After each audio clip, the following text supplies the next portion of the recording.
So I have started streaming, but there seems to be a little bit of a technical glitch right now. So just give me one quick second. Let me reach out to our team. Thank you, Katie. We had a technical glitch in the last meeting as well. The YouTube was frozen for the first 15 minutes. The voices were still being heard. Just something about a refresh, just a heads up in case that's related. I believe it is. Just one moment.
We have staff looking at it right now. It should be resolved in just a bit.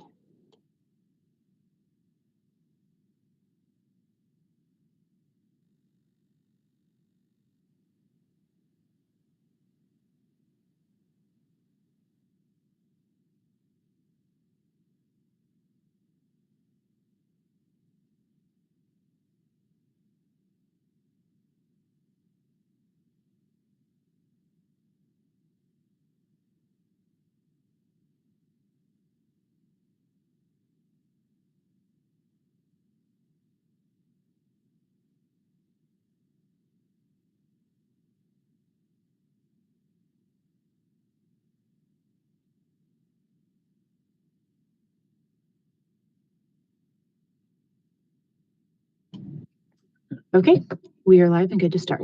Thank you for your patience. Thank you, Katie. Good afternoon. I'm Councilmember Roney, and I'm filling in for our chair, Councilmember Smith, who's out on family leave today. I would like to welcome you to the August 20th, 2024 Equity and Engagement Committee remote meeting. All council committee members and staff are participating virtually. For those of you out there with us today, welcome. To help our audience follow along, I'll state each section of the agenda aloud. We're streaming live on our virtual engagement hub, which is accessible through the virtual engagement hub link on the front page of the city website. We also have an option for the public to listen live by phone by calling 855-925-2801 and entering meeting code 2689. For those of you who are here with us today, welcome. For today's meeting, we also have the option for people to call in and comment live during the meeting. To call in and comment live, use the same number, 855-925-2801, meeting code 2689. Your phone will be muted and you'll hear the meeting live. At this point, speakers will need to push *3 to enter the speaker queue. I'll now go through and introduce all the committee members and staff who are participating virtually.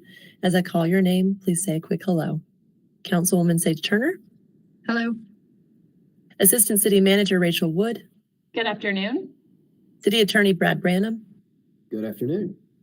Equity and Inclusion Director Salamanaya Merritt. Good afternoon. Sustainability Director Bridget Herring. Hello.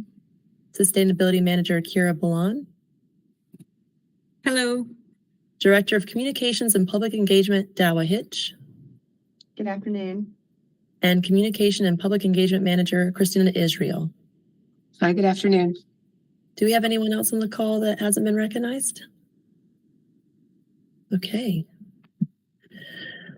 So first up, we have the approval of the minutes. Can I get a motion to approve the minutes I move. from our June meeting? Thank you, Sage. And I'll provide a second, so we'll do a roll call vote. Councilmember Sage Turner Aye. and Kim Roney, aye. So that passes. And next, we'll be hearing the standing reparations update.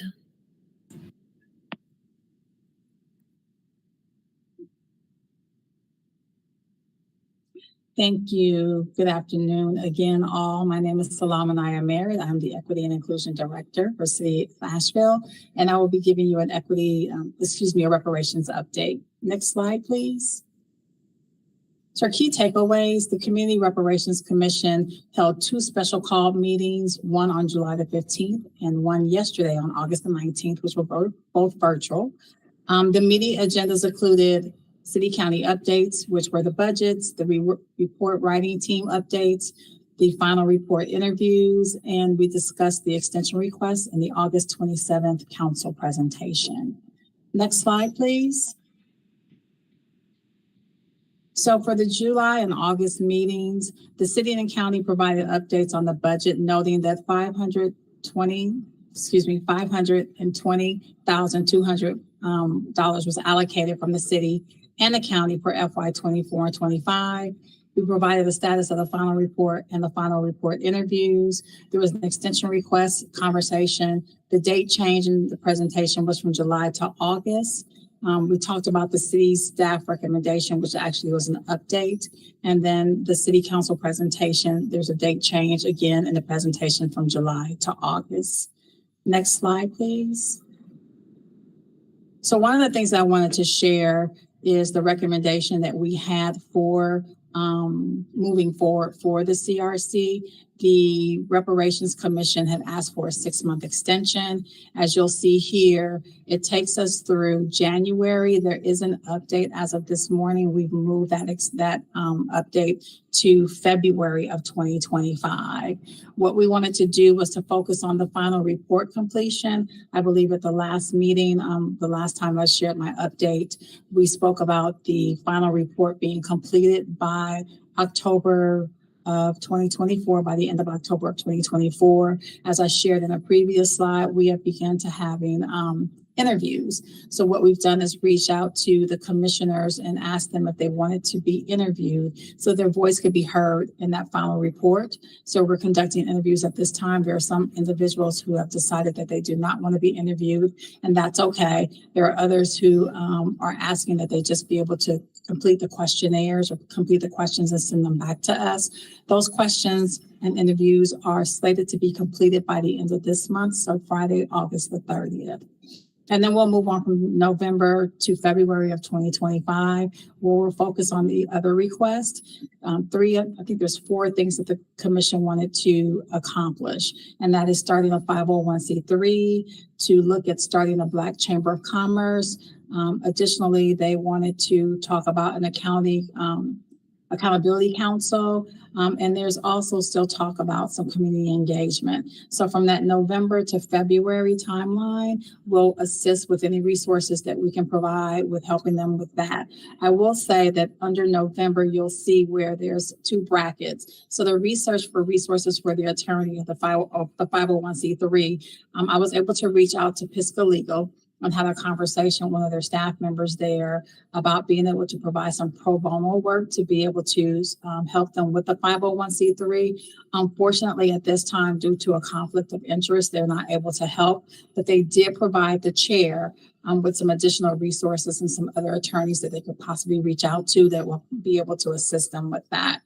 The other piece of that is the Accountability Council. We're actually trying to figure out if that's something that will fall under that 501c3. So although it says that we're going to focus on those other requests starting in November, we're already conducting some of that work right now. And then in February, we'll kind of begin that close out. But we're going to continue to assist them with their presentation to City Council and the commissioners so they can present the final report. And again, that presentation, we're currently helping them with or have been assisting them with the extension request. Again, we'll continue to assist in any way possible. At the bottom of this infographic, you'll see we just kind of provided an overview of some of the things that we've already been working on since the end of June, which was the last official month of them holding meetings. And again, we assisted with the development of the extension request and council presentation. We held 2 special called meetings, which was on, and I think that says July the 18th, but it was July the 15th and August the 19th. We're continuing to hold bi-weekly meetings for the report writing meetings. So we developed and finalized those interview questions. Interviews have begun. We've begun the research on resources to assist with the 501c3 formation, as well as we've notified our city departments about the status of the approved CRC recommendations. And so we're starting to kind of have just not huge talks, but some small talks around what possibly implementation could look like. Next slide, please. So our next steps, again, there's an extension request that will be presented to City Council on August the 27th. Presentations to both City Council and the County Commissioners, and that date is to be determined based on the results of the extension request. Again, the CRC report writing team is meeting bi-weekly. We compiled and finalized those interview questions. We are conducting interviews. Those are held virtually and in person, and they will be recorded and transcribed for that final report. And then again, we're in the process of locating a graphic designer for the report cover. So there's that work for that, and then working on locating an editor to review the final report. I do have on here, and this is before we found out that they won't be able to assist that working with Pisca Legal on providing the possible pro bono work. But again, they're working with the chair. They've provided her some information for some other attorneys that might be able to assist. Next slide, please. And so we're back to our key takeaways where we had the 2 meetings in July and August. We discussed budgets, the report writing updates, and the final report interviews. And again, the extension request and our August 27th council presentation. Next slide, please. That might be my last slide. So thank you, and I'm here to answer any questions that you all may have. Thank you, Salah. Sage, do you have any questions or comments? Thank you, Salah. Did You're I hear welcome. the new extension request is through February? Is that what I heard? Yes. So they were requesting for 6 months, and then speaking with the chair, because they are not coming before the City Council until August. She's now requesting the 6 months be from September until. Okay. Yeah. Okay. Thank you. You're And welcome. then Assistant City Manager Rachel Wood, you have your hand up. Yes, thank you, and great job, Salah. I just you. wanted to add that as part of this Thursday City Council agenda briefing, we are dedicating some time to talk through the extension request in greater detail with full City Council ahead of the August 27th meeting. So just wanted to make note of that as well. Thank you. And then the question that I had was around the budget. Can you confirm that that amount is for the city and county for a combined total that would be over $1 million. It's like $1 million. That is correct. Yes, Okay. that is correct. I think that was the only one. Oh, yes. Just that it does seem like we were talking about 3 months, and I know the recommendation was for 6, and it really helped to see that body of work that is coming up, to see exactly why we need that support. It took us a long time to transition and fully support the Homeless Initiative Advisory Committee transitioning to the continuum of care. And so I'm glad that we're also matching the need for enough time. Thank you. Okay, thank you, Salah. Next up. Sorry, Kim. Salah, have there been any problems with folks being able to remain committed that long? Is everyone still able to attend regularly? So what I will say is that last night there was conversation around who would like to continue. I believe there was 10 or 11 individuals who said that they would like to continue through the process to help get the 501c3 started and this additional work.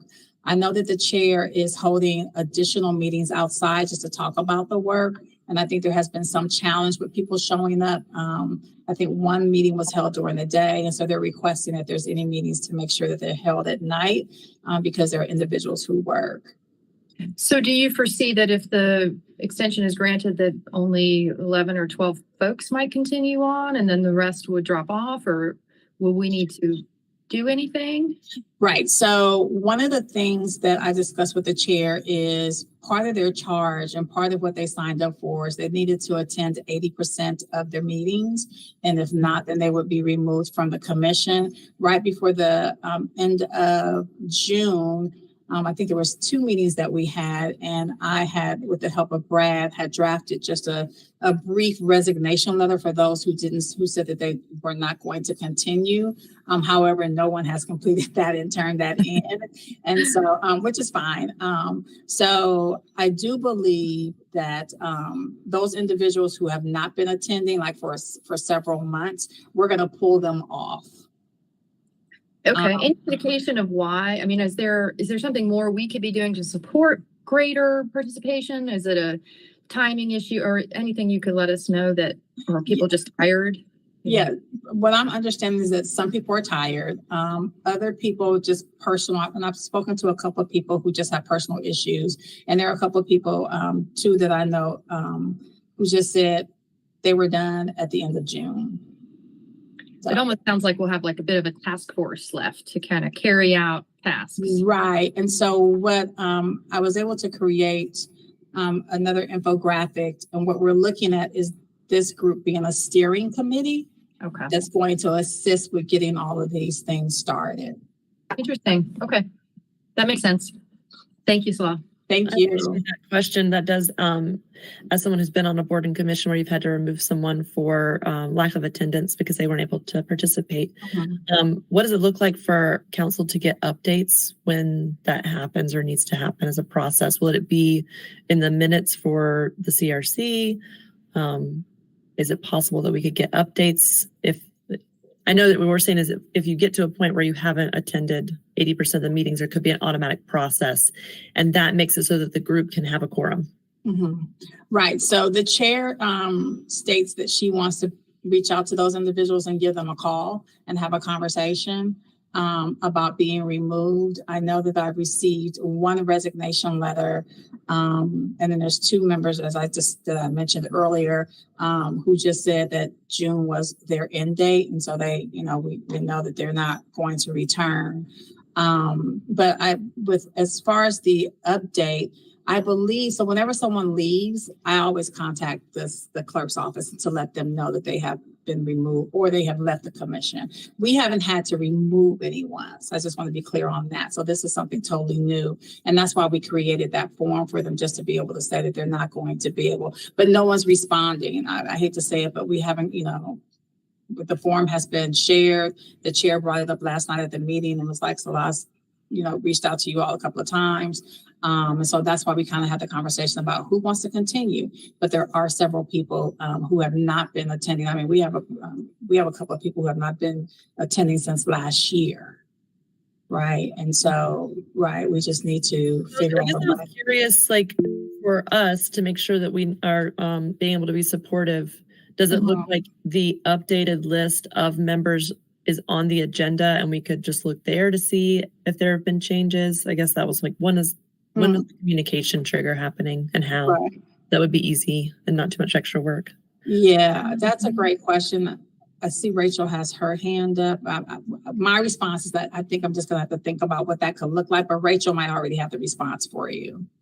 My response is similar to yours, Salah, but I did want to add that in addition to continuing to use this committee to provide standard updates as the Community Reparations Commission continues to make progress, we've also had some requests from other council members to receive more regular updates at the full council level.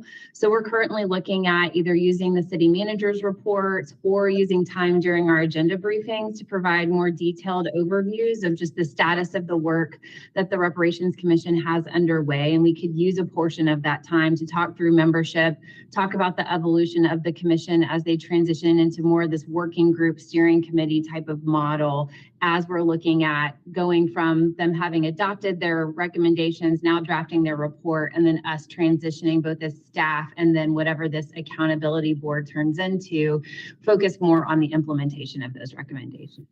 So thank you so much. I think that'll help us. Yeah, be able to support. This is all really happening today as a result of the conversation that happened last night. So I wish I could be more specific in what that's going to look like, but just wanted to let you know those are things that we're considering right now. Okay, thank you, Salah. Anything else? No, that's it. Unless you have something else for me. Very good. Thank you. Next up on our agenda today, we have the Elevate AVL Climate Resource Engagement Update with Bridget Herring and Kira Balan. Good afternoon, and thanks for having me again. For anybody listening along, my name is Bridget Herring, and I have the privilege to serve as the Sustainability Director, and I will be co-presenting this with Kira Balan, who's our Sustainability Manager, but I'm going to kick it off and then pass it over. So we can move to the next slide. So the key takeaways I want to leave you with today are making sure that you understand the alignment between Elevate AVL as a project of the Climate Justice Initiative, and that this really aligns with Council's strategic priorities as well as adopted resolutions and plans. And so we'll go through and make that connection for you, since we don't come to this group very often, of how it's referenced in the Municipal Climate Action Plan and your Neighborhood and Climate Resilience Council priority. So this toolkit in the Elevate AVL project is really seeking to improve and expand co-created resources. And so in particular, we're looking to leverage opportunities to make sure we're collaborating on the vocabulary we use, the stories we lift up and tell, and the solutions that we resource to support community ownership and make sure that they reflect our local lived experience and climate vulnerabilities in Asheville. And that lastly, that this process will continue to build upon what we've learned from our neighbors so far. And we will continue to work to improve the structure to help folks engage, recognizing that building a strong but flexible container makes it easier for folks to plug in with their precious time. And so this work will continue to be, as in with all of our climate justice work, iterative and informed as we're learning as we go. So moving on to our next slide. So again, this is how it kind of all fits into our council priorities. So we start with your priority of neighborhood and climate resilience in the Municipal Climate Action Plan, which was adopted by council in March of 2023. There's a goal in here that the city wants to support sustainability and resilience for our residents and businesses, not just lead by example through our operations. And then I listed the specific high impact activities that this project kind of touches on. So as a reminder for those who aren't as familiar with our Municipal Climate Action Plan, it has 22 high impact activities that were prioritized by their opportunity to advance equity, their feasibility, and impact towards council's adopted resolutions and goals. And so under these two of exploring community resilience hubs and creating a way to regularly engage our frontline communities, the Climate Justice Initiative is born under there. And in the Climate Justice Initiative, we have multiple different projects that come to be, and Elevate AVL is just one of those. So moving on to our next slide. This gives you a little timeline of how we got to where we are today. So our climate resilience assessment that was completed for both city assets and our community as a whole was completed in 2018, and that was actually adopted as an appendix as part of our comprehensive plan. And through that, there was a desire to want to help people understand how they could understand their vulnerabilities in their neighborhood or their business, and also what they could do to help build resilience on that from their private property perspective. And so we worked with UNCA to publish the Building a Climate Resilience Asheville Personal Action Guide, which kind of took the city into different regions and said, what are things you could do to build resilience that ranged from putting in your personal sweat equity to costing money to do so, to make sure that everybody had some solutions. But we didn't really get a lot of traction with that guide. From that time in 2020, the City Council declared a climate emergency, where we first started to really see the recognition that some of our most vulnerable communities, our communities of color, are in the places that are most vulnerable to the impacts of climate change, to flooding, to landslides, to wildfire. And so through that, the Climate Justice Initiative was born, and we've been kind of working through that process ever since then. So that started with community engagement, and we'll go over some of what we learned from those first phases. It also had an internal component of how we take this information and apply it to city projects to get the outcomes that we're looking for. And we had an organizational work plan project about doing that.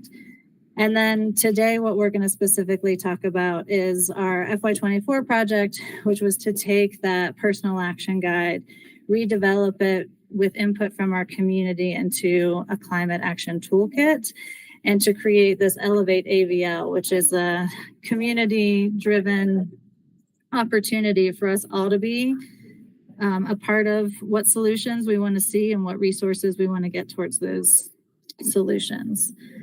If we move on to the next slide. So as I mentioned, the Elevate AVL is just one part of our Climate Justice Initiative. And we've been giving updates to the Environment and Safety Commission on this initiative as it's unfolded. And so this is kind of a little Climate Justice Light to give you a recap of where we've been. But if anybody's interested in learning more about our neighborhood approach to climate resilience, there's a February 27th presentation to Environment and Safety. And more specifically on Elevate AVL, there was a July 23rd presentation that folks can refer to as well. So in the first phases, as I mentioned, we engaged our community to understand what would success look like. We didn't want to take what does climate justice mean or how has it been defined in other places, but we really wanted to understand what that means for Asheville. And so this Venn diagram is kind of the terms that we came up with for climate equity, climate justice, and climate resilience. And this is what helps us understand the outcomes that we're looking for as we start to break this down into projects, whether we're saying how we apply this to city operations or how we think about this externally. And a lot of what that comes down to is that people are well-informed, well-resourced, and have a lot of sovereignty to build their own resilience and capacity in their homes and businesses, instead of somebody providing something for them. And so you can see some of the key recommendations that we have heard from the first few phases of engagement, both in terms of doing story circles in neighborhoods and listening and learning with community leaders. And the items in bold here are some of the pieces that the Elevate AVL project touches on. So moving on to the next slide. Here's where I'm going to pass it over to Kira Boulan to give you some more specific information about how we engaged and the input that we received from Elevate AVL. Great. Thanks, Bridget. And hello, everyone. It's great to be with you today. Kira Boulan, Sustainability Manager. I'm excited to share with you a little bit more about Elevate AVL. what we're now calling Elevate AVL that Bridget's talked to you a little bit about so far. It just started as an invitation to community to re-engage and support the revisions to the personal action guide.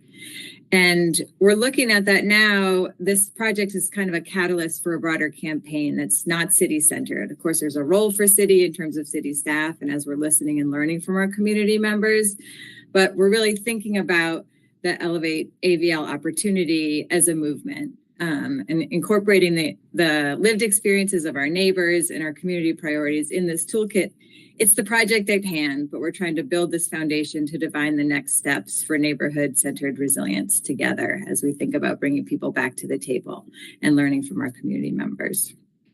Last fall, our team contracted with Reggie Tidwell, a neighbor here in our community, and worked with leadership to vision the name, look, and the feel of what this watershed movement that we're hoping to build in collaboration with community members. We had this pebble of an idea from our past climate justice engagement, and we looked to co-develop and share these actionable resources. And what's taking shape as Elevate AVL kind of comes to fruition in its current phase is a platform to workshop and activate what our community wants to see in this work, how they want to show up to lead neighborhood-centered resilience. And a key here from the city's role is that our collaboration across departmental initiatives will complement and support this neighborhood leadership. So really trying to fit the pieces of the puzzle together under this umbrella of Elevate AVL. Next slide, please. So as we're co-creating this movement and we're focusing right now on the Climate Action Toolkit and our community conversations informing those revisions, we've been working with a compensated group of community leaders to set the stage for these next phases of work. This slide shows a little snapshot of some of what we're calling our engagement agents, our Elevate AVL folks who are on the ground. There was 5 people that we've been working with over the past 9 months or so: Cassie, Dulce, Lydia, Renee, and Veronica. And they really took the reins in their community, connecting with their neighbors in places where they live and work and play. They stepped up, activating these climate conversations, contributing ideas to the toolkit, but also looking to us to support them in the leadership and the work that they bring to the table. They self-organized, shared resources with each other, developed their own peer exchange group, or they're meeting independently and kind of sharing what they're hearing from their neighbors. They developed their own survey and kind of modified it to share with their folks who they were looking to hear from and conduct these conversations with. They've connected with about 180, a little over 180 residents, hosting these one-on-one conversations, focus groups, neighborhood meetings, climate cafes, youth workshops, and more good stuff. We were also fortunate to work with 3 advisory committee members from our local and our national community to help support our climate action and some strategy development as we're digging into some of those resources and actions. And we also reconnected with Marisol Jimenez, who played a key role in our initial phases of community engagement. She facilitated a workshop series with our full team, so engagement agents, advisory committee members, and our staff from the sustainability department, really kind of walking the walk as we were building that trust, relationship building, and helping us gain and share insights and understanding around capacity, interests, priorities, both from community leadership to the city and also from us as city staff members, building those trust and relationship back with our community members. We work together to identify some of those themes and opportunities for growth and start to chart our path forward as we're thinking about what's next with Elevate AVL, continuing to focus on the toolkit, but also knowing that we're looking towards our intention that Elevate AVL becomes this movement. And the project began focusing and informing this climate action toolkit resource, but we're hoping to inspire and support community-led conversation and actions that inform next steps in our overall resilience programming. Next slide. Here's a little sneak peek of some of the actionable resources that the project's building, creating content that really we envision being shared in multiple diverse platforms through social media, workshops, flyers, and perhaps most importantly, one-on-one conversations and neighborhood meetings. We are thinking about the toolkit as the baseline and backbone, and from there, the possibilities to interpret, deliver content, reinvent, and continue to add to content with community leadership. They become limitless as we think about having the structure and container that Bridget's thinking about, and then designing with the intention that individual creativity, inspiration, and what people are bringing to this conversation can really inform the application of the content as we think about deploying and working in communities across the city. Next slide. Okay, reflecting a little bit on some of the lessons that we've learned over the course of kind of working with community members and with our staff over the last 9 months. We've been in this conversation and collaboration, and we're hearing about just continuing the needs and the priorities to continue to deepen our language justice commitments, dedicate our resources to innovative and equitable information and skill sharing opportunities, not just to come up with new ideas, but to think about our creative ideas and how we deploy those in community. Our commitment to neighborhood-led climate action planning requires that we maintain this iterative process that Bridget was talking about, that we're listening, learning, developing, questioning, and revising as we're also putting these actionable strategies into work in community. We want to be responsive and accountable to each other and to action, but also to hold the space to continue to listen and inform next steps based on what we're hearing. An internal task continues to be our coordination between the community priorities and action, and also making sure that's integrated and woven into our city-led efforts that increases our impact and leveraging our resources across the community for overall resilience. A key learning that's really resonated with our team and with our engagement agents from our group workshop session is this idea of going slow to go fast. And we may have some ideas like we did with the personal action toolkit in mind from past engagement, but we know that we need to sort of tell that story and continue to bring ourselves and our community members along for the ride through diverse ways of communication, telling the story, where have we been, what are we hearing, to continue to bring that up and workshop that in community, making sure that our current work and the ideas and actions that we're setting forward are really grounded in what we've already heard, and that we're moving at the speed of trust and communication where we know that makes the best use of our time, our trust and community wisdom. This is just a fledgling initiative. We really are hopeful that it's going to grow into a movement, and supporting that vision means we need to build and right-size our structures and our processes that allow for active involvement at multiple levels, but also provides pathways to keep identifying and addressing shared concerns as they come up in community. There's some we can anticipate and some we can't, and we need to be able to kind of have opportunities to bring those actions forward and think about how to address that together in community. And we also need to continue to demonstrate our commitment to follow through with action, that we're identifying and nurturing community leadership, and that we're also coming to the table as a key player in those opportunities to take action on climate resilience. Finally, I'm going to go ahead and kick it back to Bridget, and she's going to take us through some next steps on the next slide. Thanks, y'all.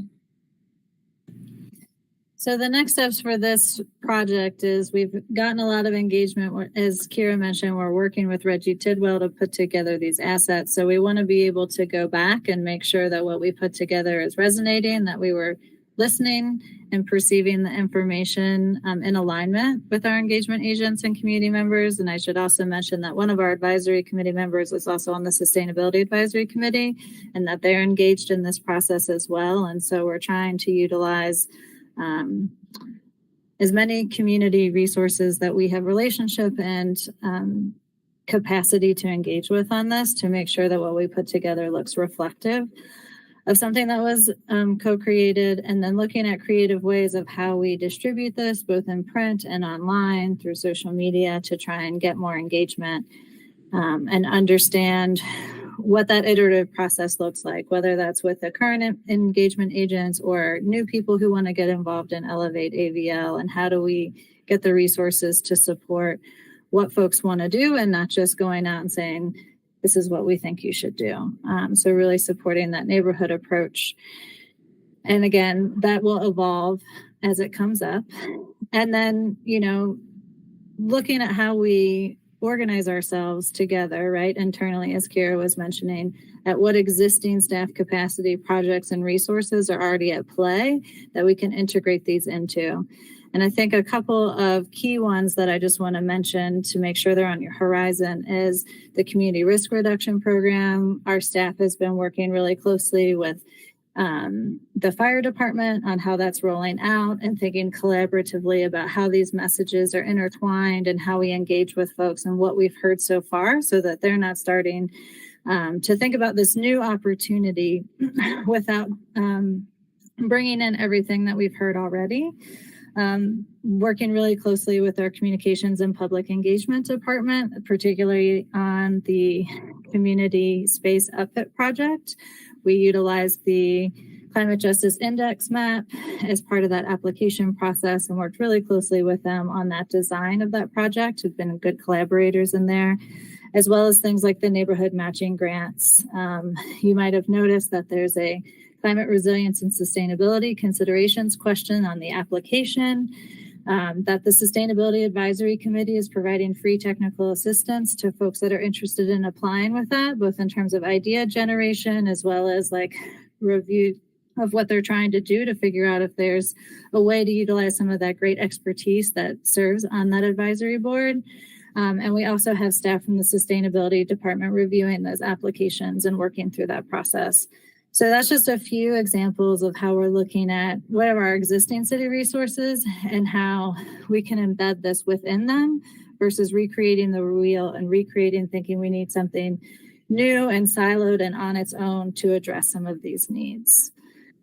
So with the next slide, it's just a reminder of some of our key takeaways. So hopefully you can see the alignment with your priorities, the adopted plans and resolutions of how this project was prioritized. And that, again, we're looking to co-create wherever possible so that we're using shared vocabulary, shared stories, shared lived experience to be able to support getting resources out into our neighborhoods. And that we're going to continue to iterate through this process and learn with our neighbors as we figure out what the next steps look like, what the resources look like moving forwards. And with that, I'll see if anybody has any questions. Sage, do you have any? No questions, just general appreciation for the work and progress. And nice to hear from you, Kira. Yes, thank you, Bridget and Kira. I actually do have a few questions. So I wanted to start with just saying, I see the work that you're doing visually with the logo work with Reggie, and thank you for engaging some of our local community members to help with that work. I am going to gently carry forward some curiosity about why a new name and a new program, why Elevate AVL. So I'm hearing concern about it looks like spending time and resources on branding. There's a risk of distracting from the climate and justice parts of our climate justice initiative. So maybe you could share a little bit more of the why, what you heard during the community building that you've been doing over the past few years, and some of the vision and the purpose for why to build Elevate AVL under the climate justice initiative, and maybe some efforts to mitigate confusion as the city staff works to support community-led and equity-centered work.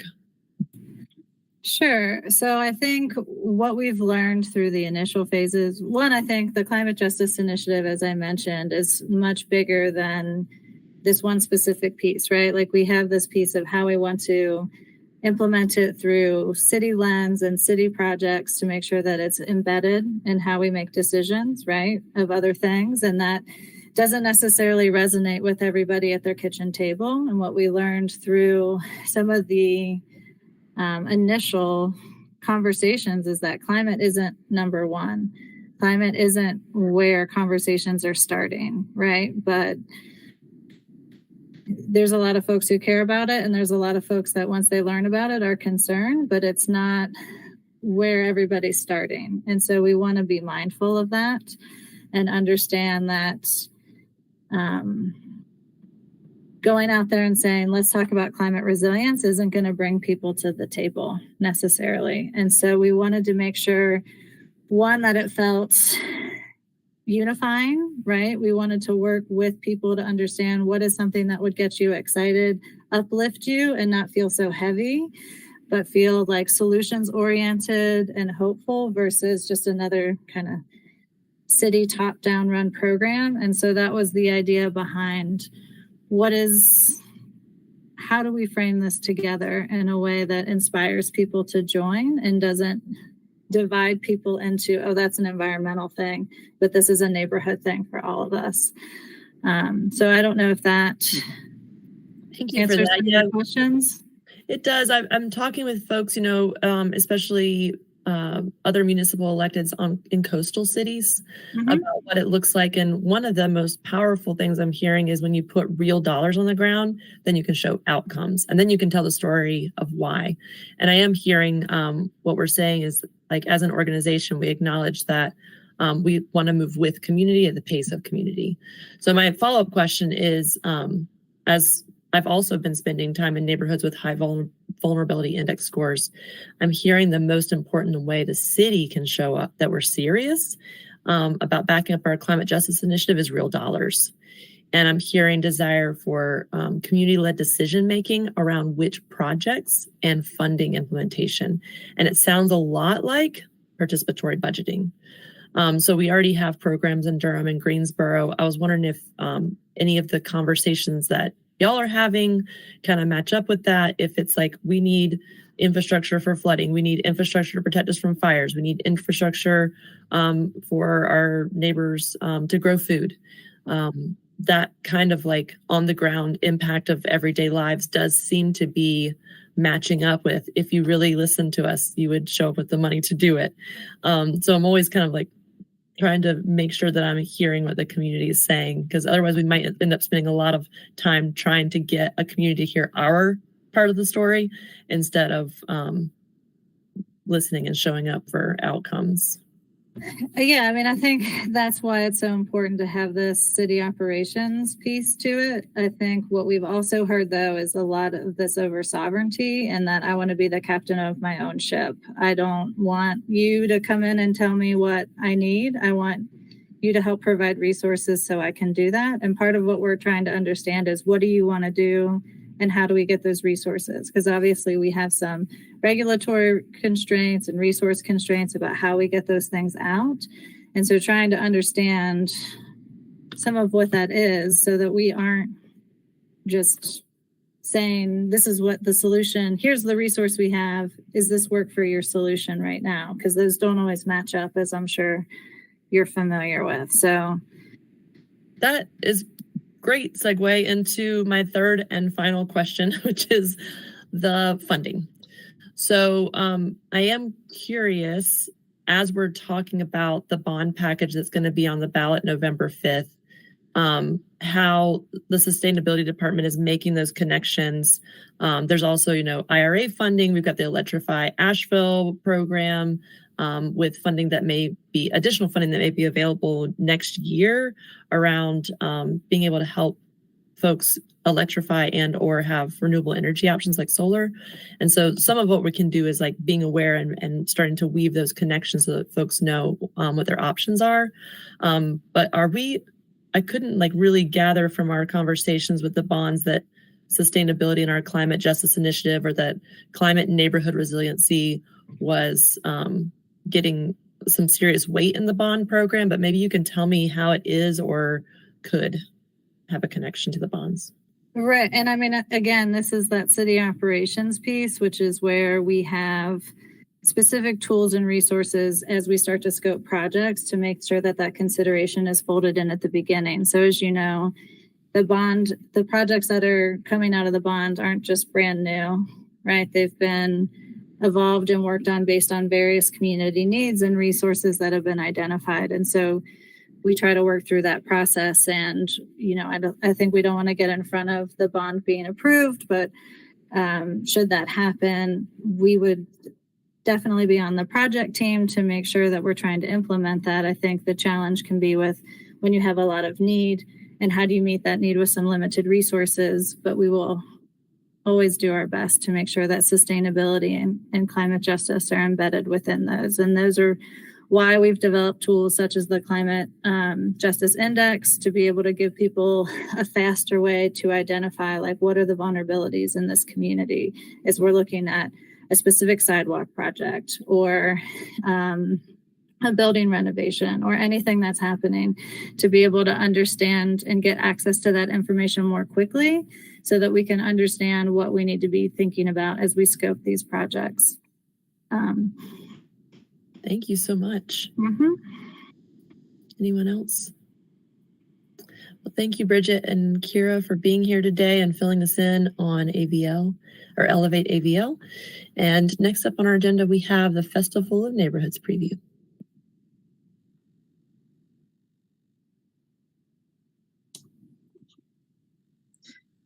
Good afternoon. Christina Israel. Oh, thanks. No worries at all. Dowa, do you want to say hi first? Sure. It's great to see everybody and just appreciate this opportunity to share an exciting event that is coming up. Actually, the previous presentation is a nice segue because we do know that strong community connections are a key aspect of neighborhood resiliency. And I'll let Christina Israel share the details about this upcoming event. Thank you, Dowa. And good afternoon again, everyone. Christina Israel with our Communication and Public Engagement Department here to give you a preview for this year's Festival of Neighborhoods. And the biggest key takeaway is that we would love to see you there, council members and leaders in the community and just community in general.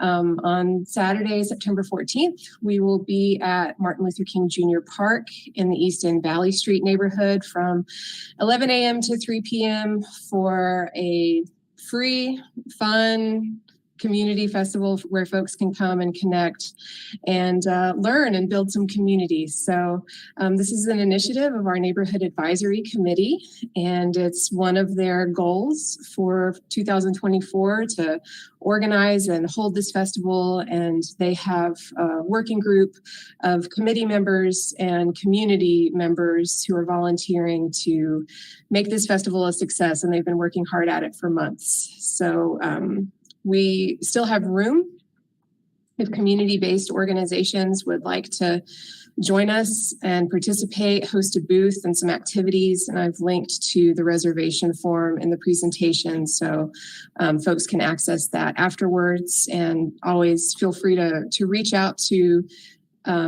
folks in the Neighborhood Services Department. You can reach us at neighborhoods@asheville.nc.gov if you have specific questions about the festival and your ability to participate. So the festival got rebooted last year, and it had actually been since 2018 since we had hosted a Festival of Neighborhoods.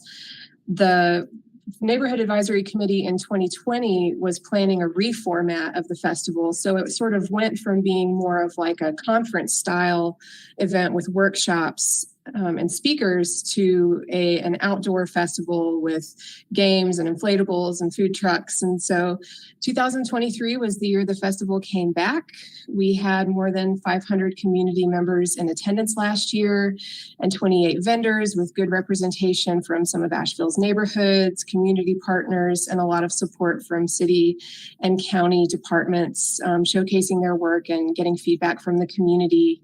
And we had some great DJs spinning music for us and delicious food being served. And we had beautiful weather. It was a fantastic day and saw a lot of members of council come through as the festival went on. And it was a really good opportunity for folks to connect. And so what we heard during and after the festival was a lot of gratitude that we had created this space for people to come together, really just with the desire and the goal of building community. There were a lot of kids in attendance, and so it was really great to see families enjoy the day together and take advantage of all of the activities that were at the festival that day.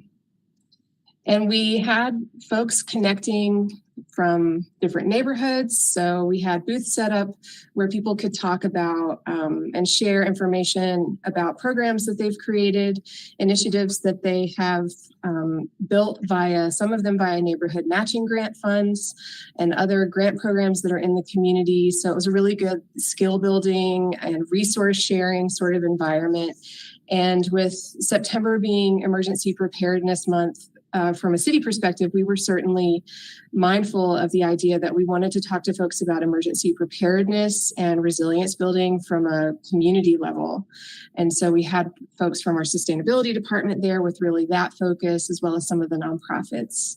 So we had lots of fun activities. We gave away lots of cool items. We got some great jerseys and backpacks donated from the Asheville tourists that I think were probably the biggest hit last year, but really appreciate all of the community support that goes into the festival. And we have a lineup of organizations that have donated, and we're looking forward to be able to give away some good door prizes again this year. We also heard some ways that we could make it better. And of course, we always want to continuously improve what we're doing. So one of the big things was don't host the festival the same weekend as WNC Pride. So that was number one on our list when we were looking to reschedule again this year. And there were a lot of kids in attendance. You can see our little Caped Crusaders on the screen. So having more activities for kids of all ages was a big request. And I got a direct request for us to post the capes for kiddos at our department booth again this year. So I'll just go ahead and say that we're planning to do that. If you didn't get a cape last year, come by and see us. It was hot. End of September can be really hot. So of course our fingers are crossed for great weather, but we also want to make sure that we have plenty of ways for people to cool off. So we're looking for some cold drinks and frozen treats vendors for this year. We didn't quite need to be out there as long, so we have shortened the event duration and just looking for more ways to help attendees keep cool, because we are out in an open field with a little bit of tree cover on the edges, but the sun moves around and need some more shady spots. So here's our flyer for this year. And again, everyone save the date. We would love to see you there as a participant or just stopping by. And there's no charge for community-based organizations to have a booth. So if you're interested, you can just put in your request by filling out the form and someone from the committee will contact you. And again, if you need to reach out to neighborhoods at asheville.nc.gov via email, we're happy to walk you through the process, answer any questions that you might have, but there'll be 10 by 10 booth spaces. And in terms of what to do or what to bring, people love giveaways, and in any way that you can gamify your organization's message is highly encouraged. So that's going to wrap it up. We're really excited about this year's festival and really appreciate the support that goes into it from all of our city departments and all of the partner organizations that attend. So grateful for the time to be able to share a little preview with you all today, and of course, happy to answer any questions. Thank you, Christina and Dawa. Sage, do you have anything?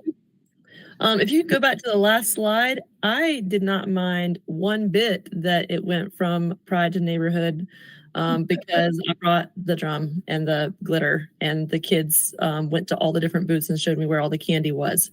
So I'm glad that we're able to, have just another awesome weekend with neighborhoods showing up for each other. Absolutely. Well, I hope you bring the drum again. It was a really great cap to the day, Councilmember Roney. Thank you. We're just seeing y'all there. Yeah. Okay. So next up on our agenda is the last agenda item, the fiscal year 2025 committee work plan development with Rachel Wood. Thank you, Councilmember Roney. And I'm going to go through the first few slides pretty quickly, just because these are really going to be recaps of the slides that we went through back in June. And then I'll spend more time on the two slides that we have dedicated specifically to work plan topics and the schedule for the work plan for the current fiscal year 2025. So next slide, please, Katie. Just a quick overview of the key takeaways. Your work plans are adopted or developed on an annual basis to plan for and better organize the work of council committees. Those work plans are informed by City Council's annual strategic priorities and goal statements, as well as the scope of work that exists for all 6 of our City Council committees. Committee work plans include a combination of ongoing administrative items along with policy considerations that include specific assignments for advisory boards and other committees. And these committee work plans are intended to be dynamic, living documents that serve as an overall guide for both the council committees as well as staff and advisory board members throughout the fiscal year. Next slide. Quick reminder about the scope of work for this committee. The current scope of work for equity and engagement is to review policy updates and make policy recommendations that ensure fairness and equity in the provision of city resources and livelihood needs of all community members and groups, and an equitable community that provides community members with the opportunity to be informed and engaged in the policymaking process. Next slide, Katie. So not a lot has changed. We definitely heard the feedback that we received from this committee at the June meeting, but in conversation with staff, we've kind of categorized the items that are going to be or currently planned to come to this committee throughout the rest of this fiscal year into 3 key buckets. That includes plan implementation, program and operational enhancements, and then improved connectivity with advisory boards. And in the interest of time, I'm not going to read through all of these, but did want to highlight for that 3rd main bullet, the improved connectivity with advisory boards. This is work that we're going to be doing with all 6 of the council committees, and that really is helping to improve that connective tissue between the council committees, the work of staff, and ultimately the work of advisory boards. And so that's focused on better 2-way communication with the advisory boards, also having better coordination amongst the advisory boards. We heard Councilmember Roney, your suggestion of having more regular touch points between NAC, for example, and HRCA. So we heard that, and we're going to be working on that this fiscal year. And then also working to adjust the schedule to better sync the council committee and organizational work plan development with the retreats of advisory boards and the work plan development and annual reporting that happens with advisory boards.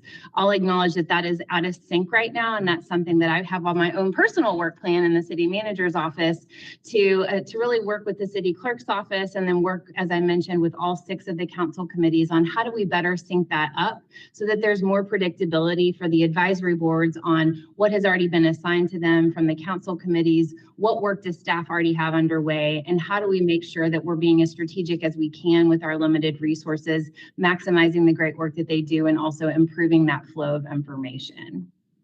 Next slide, Katie. So then getting into the schedule, and I do want to note that as I mentioned in the key takeaways, the work plan is intended to be dynamic. So these dates are subject to change. And as we all know, things do come up throughout the year. So this work plan is really intended to be a guide. I'll also remind you that each month on your agenda, at the bottom of the agenda, we have a section where we bullet out the planned work plan topics for the next month. And so that's another way just to keep you updated and remind you on what we currently have planned or slated for the upcoming committee meeting. So for September, what we currently have slated is our standard reparations update and neighborhood matching grants update will come from our CAPE department, as well as an ARPA community space upfit project update. Moving into October, and I'll just note that October through December, we're going to keep that standard reparations update where Salah will talk about the body of work that's underway with the working groups, and then we can also talk about how the steering committee is doing in terms of transitioning to more of an oversight role for the implementation of recommendations. And then, as I previously mentioned, we will also have more regular updates to full city council on the body of work that's happening with the Reparations Commission. Also in October, we'll have a Q1 update on the work of the implementation of the disparity study. And then we'll have a high-level overview on performance tracking. I know you all are aware that we received some technical assistance through a collaborative grant from Robert Wood Johnson Foundation, National League of Cities, and the Public Finance Initiative. And so we'll be talking about where we're planning to focus as staff on improving that performance tracking, which was a recommendation that came out of the Cease the Harm audit audit, but applying that to several of our city grant programs, including the strategic partnership grant program, so that we can have better data on the impact of the investments that we're making. Then in November, in addition to that standard reparations update, we will have our strategic partnership grant follow-up, and this is really gearing up for the FY25 funding cycle for strategic partnership grants, and then a CALA program update from Promise Bozeman. Then in December, we'll have advisory board connectivity, and that's where I plan to give an update on how we are trying to better sync up that work plan development schedule at the staff level, the council committee level, and ultimately providing more connectivity and predictability to those advisory boards. Next slide, please, Katie. Moving into January, we'll have a Q2 update from Rachel Taylor in our Economic Development Division on the disparity study implementation. We've got a longstanding boards and commissions accommodations organizational work plan project where we'll be hearing updates from our city clerk's office as well as from our Department of Equity and Inclusion. And then we'll hear an update on our organizational equity action plan that was established under Brenda Mills' leadership, and Salah is now working on how do we continue to emphasize the important aspects of the equity action plan and also roll that in more intentionally with the body of work that we have in our organizational work plan, as well as the city council's committee work plans. February 2025, we'll hear an update on what we're doing in terms of implementing the Cease the Harm recommendations that came out of the study that the Carter Development Group conducted earlier this calendar year. Advisory board annual reports. And so again, these are acknowledged not to be the best timing because it's a little bit out of sync right now when the advisory boards produce and ultimately report out on their annual reports. But for this year, they are still on a calendar year basis. So you will be receiving in February, likely in March as well, advisory board annual report updates. And then an update on the website accessibility and online public engagement from our Kate team. Moving into March, we will have strategic partnership grant funding recommendations. Hopefully that vote will occur in March of 2025. And as I already mentioned, we will likely need to have both February and March have time dedicated for those advisory board annual reports. And then moving into April, May, and June, disparity study, Q3 update in April. Another update on the progress we're making with the boards and commissions accommodation work. And then I hope by May, we will have moved up our schedule and we will be talking about your FY 2026 committee work plan by May, so that again, we can provide that predictability to staff as well as to the advisory boards as they're finalizing what their body of work is going to look like for the upcoming fiscal year. And then we will make decisions in conversation with this committee around how frequently we need to have those updates on the Reparations Commission work as we transition from the commission having finalized their recommendations, the report then being drafted and presented to council, and then us as staff with this advisory board's assistance actually implementing those recommendations. Next slide, please, Katie. So next steps, staff is going to continue to provide updates on our work plans to the advisory boards and continue working with those advisory boards to develop work plans for each of them, just so that they have that predictability and also that better connectivity to the work that you all have underway.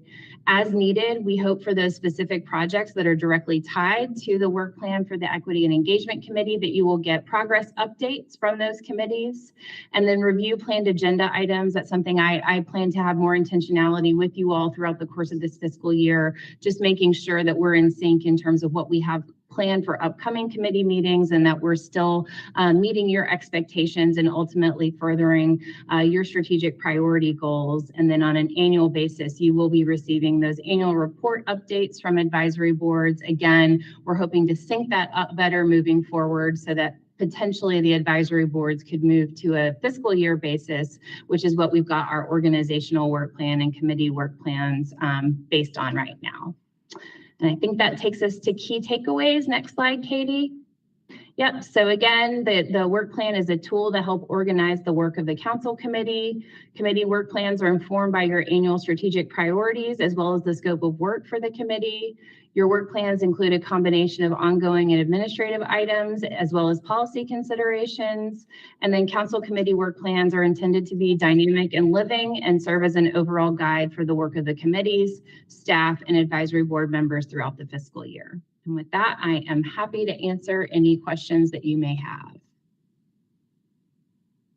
Sage, do you have anything today? Thank you, Rachel. Well, it's interesting. You know, I think Kim and I serve on a lot, 9 or 10 boards each and committees. And this one is the most update-ish one. Like we get together and I listen to updates. And sometimes I wonder if there's just more action I could be doing. I don't know. It's sometimes I just feel a little quiet in these particular meetings. And things like when we were getting the reparations update from Salah earlier, and you know, there's idea brewing around this awesome idea of it, Black Chamber of Commerce. Is there something we could be doing to help? Like, I just wonder. And so looking at that work plan, it looks like, you know, more updates as they come out. But if there's any way we could be helping more, please let me know. I love the updates. I love hearing the information. I just feel a little bit inactive, I guess. I would say. That's a really fair point, Councilmember Turner. And as this committee is kind of getting its sea legs, I will acknowledge that our agenda items have been primarily informational. In that first bucket of items that we have kind of grouped for this FY25 work plan, you'll notice that there are several projects that are implementation. So implementation of Cease the Harm audit, implementation of the disparity study. And so that's where I anticipate starting next month, really, where we're going to have much more conversational. It's not just going to be presentations, but we're going to be seeking feedback from you as we're refining and finalizing that scope of what our work is going to look like over the course of the next year, and is what we're prioritizing aligned with what you think will have the highest impact as we work with our limited resources to implement those plans. So I do acknowledge that we've been extremely informational and that we are hoping to get to a place where we're getting way more feedback from you all and using you as a sounding board to make sure that our priorities are aligned with yours. That's helpful. Okay. Thank you. Thank you, Sage. That actually ties in, I think, with where my ask is it seems like we're about to be making some recommendations to the full council, and I would love to see recommendations from our advisory boards before that to help inform us with the resources we have of folks with lived in professional experience, grassroots organizers, boots on the ground folks. So I really appreciate seeing that our ask for two-way work plans for our advisory boards is a priority named explicitly in ours. What I did hear is at the HRCA retreat, interest in reviewing previous grant processes, including the previous racial healing grant that we don't have active right now, so that they could better understand the recommendations that they would send to us. So that's going to take some time, because if we're going to ask HRCA, our Human Relations Commission, to review grant outcomes, then they need a presentation. And then before they would make a recommendation on the next round, before we make a recommendation to council. Otherwise, we'll be leaving them behind. And I don't think we want to do that. It's just, as you mentioned, like getting our sea legs, we're still figuring out how we move forward. So I am curious about what does a parallel timeline look like for where these are going to go to our advisory boards. And then maybe you can answer that before I ask my next question. So I wish I could say that it's going to be consistent across the board. That is ultimately the goal this year, that we get more consistency with all of the advisory boards. But I know Salah and I have been speaking a lot during our check-ins on, you know, what does HRCA's work plan look like for the course of the next year. So I think that's where it's super beneficial that Salah attends each of the Equity and Engagement Committee meetings to be able to tell you specifically what that looks like for the next year. I don't have that right now, but I know that's something that Salah Scott and I are going to be working on over the course of the next several weeks is really how do we take the feedback that came out of that retreat? How do we take the feedback that we're receiving from this committee and ultimately start to provide that work plan and give them some predictability and expectation around what's going to be asked of them, what information is going to be provided to them, and then ultimately, to your point, how do we use them to receive feedback that can then be presented to you to inform the decisions that you all make before items are brought to full council for consideration. Thank you. And I know that we're going to be having a HRCA meeting this Thursday, kind of syncing up with what we heard from the retreat and what their work plan is going to look like. I wanted to make sure that like they're trying to make, it's just one example of an advisory board that's trying to make a work plan based on why people show up to the table without necessarily hearing from us what we're asking. And so I'm taking this opportunity to say, this is our work plan. And we want them to look at, for example, the affordable housing plan. We want them to look for equitable outcomes in our work around the climate justice initiative. If we have the neighborhood advisory committee, we want them to see a presentation on what we've learned from the neighborhood grant process. What does a geographic distribution look like? Are our neighborhoods with high vulnerability index scores seeing issues with stormwater get addressed because of our neighborhood grant programs? So this is like me asking for that, at least us to do our one-way part of the two-way communications so that our advisory boards aren't making work plans in a silo. That's the spirit of why I'm asking this. So because I know HRCA is getting ready to have their meeting about it, would help if I felt like if we gave some ideas on what that would look like. Sage? Yeah, just real quick, one idea did come to mind that I'd love to see on our work plan. Tree in lieu.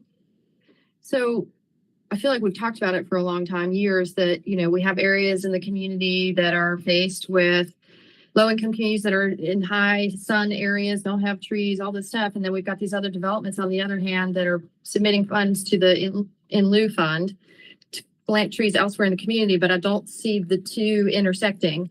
And let's plant the trees. Like, I don't know where it is, or if it's stuck, or if there's money waiting for COs or whatnot, but an update on this initiative would be a helpful step. It seems like something we could just do. Right. So I had that on my list of asks. And when I was looking at our organizational work plan from a zoomed out bigger perspective, the Urban Forestry Commission is underneath planning and economic development.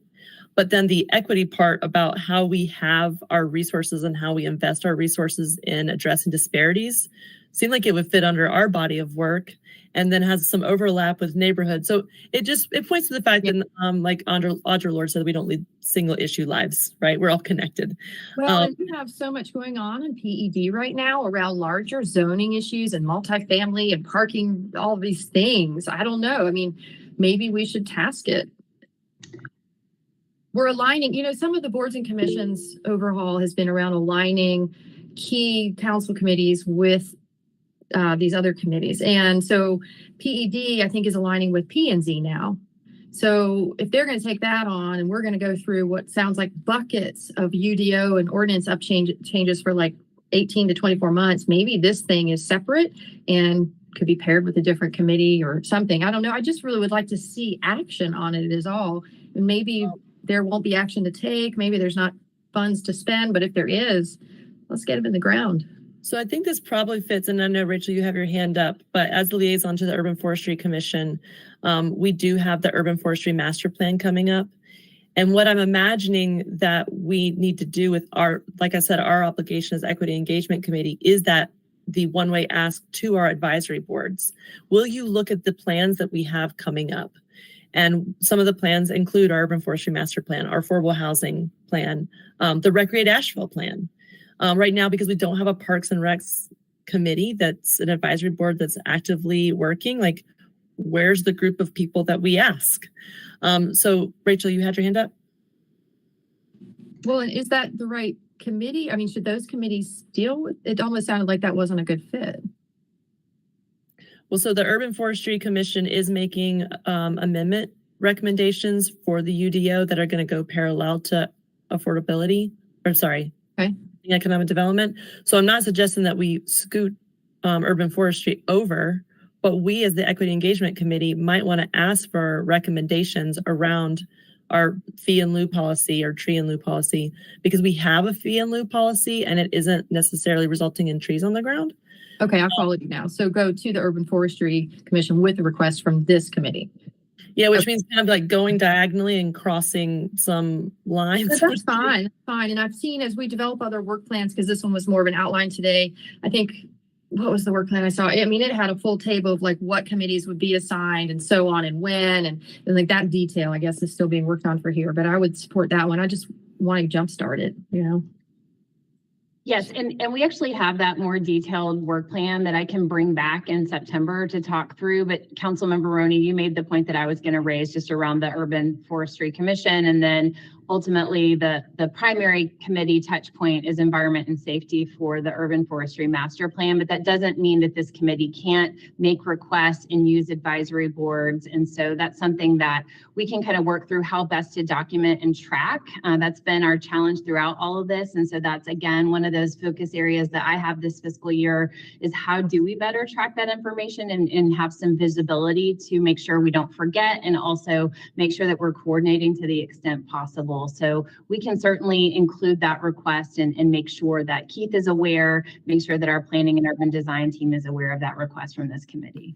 That would be great. And do you think we could just go ahead and request what if the Tree in Lieu Fund has any money and if there's available money to spend, just so we're aware? I mean, I could send that over email, but I'm not aware. There's probably two parts of it, that and the Urban Forestry Master Plan, because the Urban Forestry Master Plan is under like the RFP process now. The group has been chosen and they're going to be doing community outreach. And this is where that equity lens can be important, but also engagement, right? That's part of the scope of our work. So that's why I would say that it wouldn't just be tree in lieu, but we probably also need the Urban Forestry Master Plan arms of that, of like where the trees would be planted. Sure. It'd be helpful to know even just the basics, like is there money? Okay, so what I feel like what I'm hearing in the absence of our chair being here is, and staff, what Rachel has provided is that we're going to potentially have an update in September on what some of our asks are going out to our advisory boards.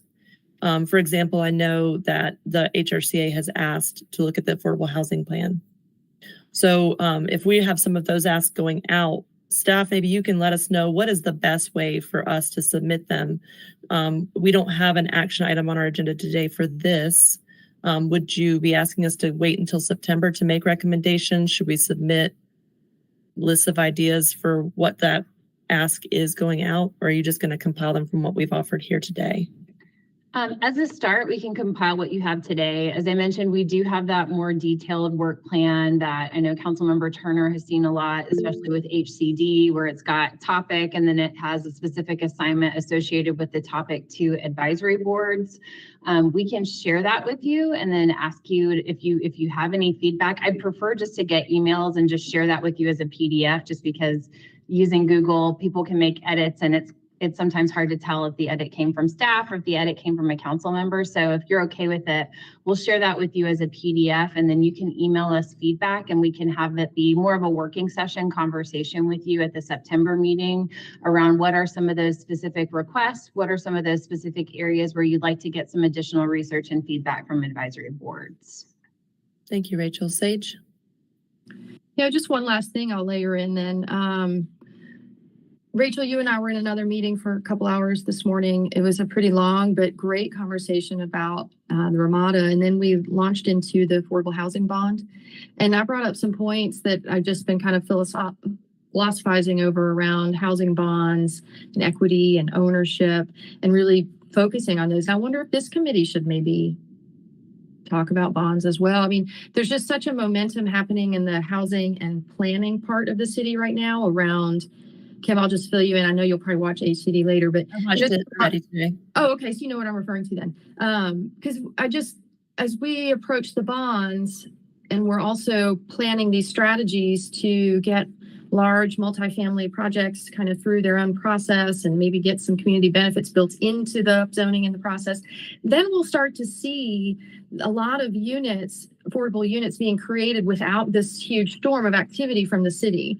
And then that opens up, say, $20 million in affordable housing bonds for more equity-based things. Because if developers over in the private world will just build the affordable units, hooray, then we could focus things on like down payment assistance, home repair, preservation protection, growing home ownership in the community. And I just think that would be such a pivotal way to use this next round of bonds, but it takes so many things to get there. And community engagement around understanding the complexities of the multifamily housing developments and all of that to lead to more equity is probably, it's interconnected and a little sloppy, but it is important. And I wonder if this committee should discuss it. I know we didn't have Shanika at HCD. We'll have her in September. It sounds like a work plan with more detail might be shared then. Maybe we could flesh out some of these things then and see if it's appropriate. Yeah, speaking of which, as Shanika's out of the office on family leave, I want to make sure that she has an opportunity to weigh in too. So I'm looking forward to the conversation in September. One thing I'm thinking about is because of the engagement part of our scope of work, I know that we often get updates on where we're at with the community resources of being able to have meetings in community, not just in City Hall. And I didn't see that in our work plan, but maybe I'm missing it, is like where we're going to talk about how we use those spaces and when, because there's certainly ask for it, whether it's the neighborhood advisory committee saying, when are we going to be able to use the space that we're investing in, and not having a clear answer for them. It might help. The Urban Forestry Commission also asked about it, especially when we had that big water leak in the first floor conference room over the summer. So I just wanted to make sure that we were keeping the engagement side on our work plan too. Sure, and I may have missed that, but I know that is something that is in our work plan, so we'll make sure to have that updated in the PDF that I send out to you. And then Councilmember Turner, just to your point around affordable housing, quick answer is yes, we can certainly talk to this committee about engagement and equity in bonds in general, and then more specifically around affordable housing. I also wanted to just provide a quick reminder that at your September 24th council meeting, there will be a dedicated work session where we're talking about that broader affordable housing strategy, including our anti-displacement strategies. And so that will be an opportunity for full council to have that dialogue. But yes, we can have more targeted engagement discussions at this committee level as well. Yeah, I think that would be great, because we can dive into the deeper issues. It's hard when there's a lot of us in the room and 20 people at a table, but I sense that Kim and Shanika and I might be able to have some really great conversations about moving forward on some equity building initiatives around the bond. So let's have that. Let's get into the weeds like we did on the Armada today,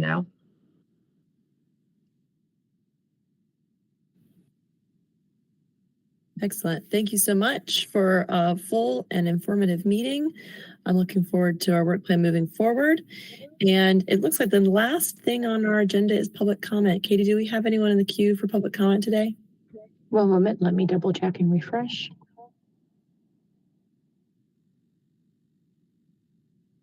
No, we do not.